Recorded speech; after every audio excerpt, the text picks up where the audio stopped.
آج میرا دل بہت گھبرا رہا تھا۔ ایسے لگتا جیسے ایک بہت بڑا طوفان میرے گھر کی طرف منہ کیے تیزی سے آگے بڑھ رہا ہے۔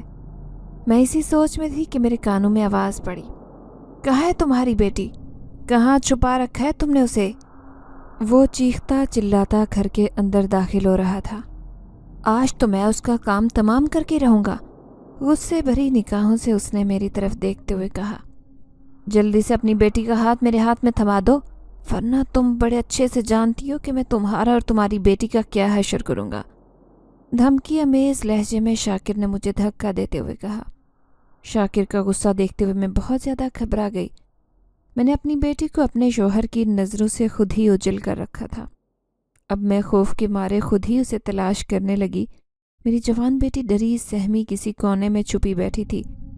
کمرے کا دروازہ زوردار جھٹکے سے کھولتے ہوئے شاکر نے کہا، جلدی سے اپنی جوان بیٹی کو میرے سامنے پیش کرو۔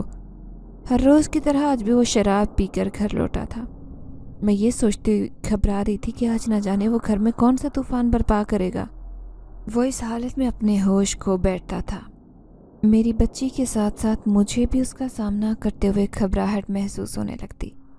میں جانتی تھی کہ اس حالت میں وہ میرے ساتھ بہت برے طریقے سے پیش آئے گا، کیونکہ زیادہ تر تو وہ شراب پی کر آتا تو مار کٹائی اور گالم گلوچ کے علاوہ اسے کوئی عام کام نظر ہی نہیں آتا۔ شاکر کی دھمکیاں سنتے ہوئے میں نے ہمت کر کے شاکر کے سینے پر ہاتھ رکھ کر اسے پیچھے کی طرف دھکیلا۔ آج پھر تمہارے سر پر بھوت سوار ہو گیا ہے؟ کتنی دفعہ کہا ہے شراب کے نشے میں گھر مت آیا کرو۔ میری جوان بیٹی ہے، تمہیں اس حالت میں دیکھ کر وہ خوف زدہ ہو جاتی ہے۔ میری بات سنتے ہی شاکر نے میرے منہ پر زوردار تھپڑ لگاتے ہوئے کہا، میرے ٹکڑوں پر پل کر مجھے للکار رہی ہو؟ میں جانتا ہوں تمہارے اندر یہ ہمت کس کی وجہ سے ہے۔ آج میں تم سے تمہاری وہ وجہ بھی چھین لوں گا، پھر دیکھتا ہوں کہ تم میرے ساتھ زبان کیسے چلاتی ہو۔ شاکر کا غصہ دیکھتے ہوئے میں نے کمرے کا دروازہ بند کرنا چاہا، مگر نشے کی حالت میں بھی وہ اس قدر طاقت رکھتا تھا کہ ٹانگ کے ایک جھٹکے سے ہی اس نے دروازہ میرے منہ پر دے مارا۔ میں یہ جھٹکا برداشت نہیں کر پائی اور دور جا گری۔ اس سے پہلے کہ میں اٹھ کر اپنی بیٹی کی ڈھال بن سکتی، شاکر تیز قدموں سے معصومہ کو ڈھونڈتے ہوئے اسٹور روم کی طرف جانے لگا۔ شاید اسے معلوم ہو گیا تھا کہ معصومہ اسٹور روم میں ہی کہیں چھپی بیٹھی ہے۔ میں گرتی سنبھلتی اسٹور روم کی طرف بھاگی۔ اس سے پہلے کہ شاکر کے گندے ہاتھ میری بیٹی تک پہنچتے، میں نے چیختے ہوئے پورا محلہ اکٹھا کر لیا۔ میری چیخو پکار سنتے ہوئے کچھ ہی دیر میں محلے کے کافی لوگ گھر میں جمع ہو گئے تھے، جنہیں دیکھتے ہوئے شاکر بری طرح سے گھبرا گیا۔ جیسے محلے کے لوگ شاکر کو پکڑنے لگے تو وہ دیوار پھلانگ کر بھاگ نکلا۔ میں اپنی بچی کو اپنی آغوش میں لیتے ہوئے زاروں قطار رونے لگی۔ میں اس کے سر پر شفقت بھرا ہاتھ پھیرتے ہوئے مسلسل یہ کہہ رہی تھی کہ رو مت میری بچی، جب تک تمہاری ماں زندہ ہے تم پر آنچ تک نہیں آنے دے گی۔ تبھی ساتھ والی ہمسائی باجی سکینہ نے مجھے کہا، ارے بہن، آخر کب تک تم اس معصومہ کی ڈھال بنی رہو گی؟ کب تک تم اپنی بچی کو اس کمبخت آدمی سے بچاتی رہو گی؟ بہن، وہ تمہاری بچی پر گھات لگائے بیٹھا ہے، اس کے بارے میں تم جتنی جلدی سنجیدہ ہو کر سوچ لو اتنا ہی اچھا ہے۔ میرا کہا مانو تو معصومہ کی شادی کر دو، کوئی رشتہ تلاش کرو اور اپنی بچی کے ہاتھ پیلے کر کے اسے باعزت یہاں سے رخصت کر دو۔ باجی سکینہ معصومہ کو اپنے ساتھ لگاتے ہوئے مجھ سے یہ مشورہ دینے لگی۔ ایسا کیسے ہو سکتا ہے؟ اتنی جلدی معصومہ کے لیے رشتہ کہاں سے تلاش کروں؟ اور پھر تم تو جانتی ہو بہن کہ میرے حالات ایسے نہیں ہیں۔ میں نے تو معصومہ کے لیے جو سامان بنا رکھا تھا، اس کا سوتیلا باپ تو نشے اور جوئے میں وہ سب کچھ بھی بیچ چکا ہے۔ میرے پاس تو اب پھوٹی کوڑی بھی نہیں ہے کہ میں اپنی بچی کو 2 کپڑوں میں ہی باعزت رخصت کر دوں۔ میں نے روتے ہوئے باجی سکینہ سے اپنا حال بیان کیا۔ یہ سب تو تمہیں اس شرابی سے شادی کرنے سے پہلے سوچنا چاہیے تھا۔ تم ایک بیٹی کی ماں تھی، اس وقت میں نے تمہیں کتنا سمجھایا تھا کہ یہ آدمی تمہارے قابل نہیں ہے۔ اگر شادی کرنی ہے تو کسی ایسے انسان سے کرو جو تمہارا بوجھ اٹھا سکے۔ میں نے کہا تھا کہ شاکر جیسا انسان تو خود کا بوجھ نہیں اٹھا سکتا، تو وہ تمہارا یا تمہاری بیٹی کا کیا ساتھ دے گا؟ ارے ناصرہ، تب تم نے میری ایک نہیں سنی۔ تمہیں اپنی بیٹی کے بارے میں سوچنا چاہیے تھا۔ کیا تم نہیں جانتی کہ شاکر شرابی اور جواری ہے؟ یہ سب جانتے ہوئے بھی تم نے اپنے پاؤں پر خود ہی کلاڑی ماری ہے۔ اب اس کی سزا تمہارے ساتھ ساتھ تمہاری بیٹی بھی بھگت رہی ہے۔ سکینہ تو باتوں کے ایسے تیر چلا رہی تھی جو میرے دل کے ساتھ میری روح کو بھی زخمی کیے جا رہے تھے۔ میں نظریں جھکائے اس سے کہنے لگی، باخدا میں نہیں جانتی تھی کہ شاکر شراب پیتا ہے۔ میں تو غموں کی ماری صرف سر ڈھانپنے کے لیے ایک چھت کی تلاش میں تھی، اور اسی چھت کے لیے میں نے در در کی ٹھوکریں کھائی تھی۔ میرا اس دنیا میں کون تھا؟ سب نے تو میرے مشکل وقت میں میرا ساتھ چھوڑ دیا۔ تبھی شاکر ایک مسیحا بن کر میری زندگی میں آیا اور اس نے میری بچی کو اپنایا۔ میرا اور میری بچی کا سر ڈھانپنے کا وعدہ کرتے ہوئے مجھے اپنے نکاح میں لے لیا۔ مجھے کیا معلوم تھا کہ شاکر اس قدر مطلب پرست انسان ہے، وہ اپنے مفاد کے لیے میری جوان بچی تک کو قربان کر دے گا۔ اور ویسے بھی سکینہ بہن، جو ہوتا ہے وہ قسمت کا ہی لکھا ہوتا ہے۔ یہ کہتے ہوئے میں نے اپنے آنسو صاف کیے۔ سکینہ اور لوگوں کی طرح چار باتیں سناتی اپنے گھر کو چلی گئی۔ میں نے معصومہ کو اپنے سینے سے لگایا، وہ بہت ڈر چکی تھی۔ روز روز کے لڑائی جھگڑے نے میری معصوم بچی کے چہرے سے مسکراہٹ چھین لی تھی۔ وہ اپنے سوتیلے باپ کے بارے میں سوچتی تو تھر تھر کانپنے لگتی، رو رو کر میرے آگے ہاتھ جوڑتی اور کہتی کہ اماں، خدا کے لیے ایسے ظالم شخص سے اپنی جان چھڑوا لو، چھوڑ دو اسے، ہم لوگ کہیں دور چلے جائیں گے جہاں اس کا سایہ بھی نہ ہو۔ میں محنت مزدوری کرتے ہوئے آپ کا اور اپنا پیٹ پال لوں گی، لیکن اس انسان سے دور ہو جانے میں ہی ہم دونوں کی بہتری ہے۔ میں شاکر کو بہت اچھی طرح سے جانتی تھی۔ میں جانتی تھی کہ وہ کبھی بھی میرا پیچھا نہیں چھوڑے گا۔ میرے غائب ہونے کی وجہ سے وہ دنیا چھان مارے گا، لیکن وہ مجھے ڈھونڈ نکالے گا۔ یہ سب سوچتے ہوئے مجھے سکینہ بہن کی بات یاد آنے لگی۔ ان سب حالات کا ایک ہی حل تھا کہ میں معصومہ کی شادی کر دیتی۔ میں معصومہ کو تسلی دیتے ہوئے کہنے لگی کہ پریشان مت ہو، جب تک میں زندہ ہوں تمہارا سوتیلا باپ تمہارا بال بھی بانکا نہیں کر سکتا۔ یہ بات تو مجھے معلوم تھی کہ محلے والوں سے ڈرتے ہوئے شاکر اب 2-4 دن کے لیے تو گھر سے دور ہی رہے گا۔ اب وہ ڈرتا ہوا گھر کی طرف منہ نہیں کرے گا۔ میں تسلی سے دن گزارنے لگی۔ رات ہوئی تو میں بے فکر ہو کر اپنی بچی کو ساتھ لیے سکون کی نیند سو گئی، مگر میرا دل کچھ بے چین سا تھا۔ کروٹیں بدلتے بدلتے نہ جانے کب میری آنکھ لگ گئی۔ میں گہری نیند سوئی ہوئی تھی جب مجھے معصومہ کے چیخنے کی آواز سنائی دی۔ میں گھبراتے ہوئے جیسے ہی اٹھی تو شاکر کو اپنی آنکھوں کے سامنے دیکھ کر حیران رہ گئی۔ اس سے پہلے کہ میں شاکر سے اپنی بچی کا ہاتھ چھڑواتی، شاکر نے مجھے دھکا دیتے ہوئے معصومہ کو اپنے کندھے پر اٹھایا اور اسے اپنے گھر سے باہر لے کر جانے لگا۔ کہاں لے کر جا رہے ہو میری معصومہ کو؟ میں نے چیختے ہوئے پوچھا۔ تبھی اس کے ایک دوست نے مجھے پکڑتے ہوئے کہا، آپ کہاں جا رہی ہو بھابھی جان؟ آج شاکر استاد آپ کی معصومہ کی بولی لگا کر نہ صرف اپنا قرض اتارے گا بلکہ آج مجھے بہت بڑی پارٹی بھی دے گا۔ شاکر کے اس موالی دوست کی بات سن کر میرے پاؤں تلے سے زمین نکل گئی۔ میں نے خود کو چھڑاتے ہوئے آسمان کی طرف دیکھا اور اپنے رب کی مدد مانگتے ہوئے زاروں قطار رونے لگی۔ وہ میری آنکھوں کے سامنے میری جوان بیٹی کو بیچ رہا تھا۔ میری معصومہ کے سر سے چادر کو چھینتے ہوئے اس عیاش مردو کے سامنے اسے رسوا کیا جا رہا تھا۔ ایک ماں کے لیے یہ بہت بڑا دکھ تھا۔ غم سے نڈھال روتے روتے میں بے ہوش ہو کر زمین پر جا گری۔ کچھ ہی دیر بعد جب میری آنکھ کھلی تو سامنے کا منظر دیکھتے ہوئے میں سجدے میں جا گری۔ میرا نام ناصرہ ہے۔ میں ایک غریب گھرانے سے تعلق رکھتی ہوں۔ میرے ابا رکشہ ڈرائیور تھے اور اماں گھریلو خاتون تھی۔ میں اپنے ماں باپ کی اکلوتی اور لاڈلی اولاد تھی۔ اماں ابا نے مجھے ہتھیلی کا چھالا بنا کر رکھا ہوا تھا۔ گھر کے حالات تو اتنے اچھے نہیں تھے، آمدن نہ ہونے کے برابر تھی۔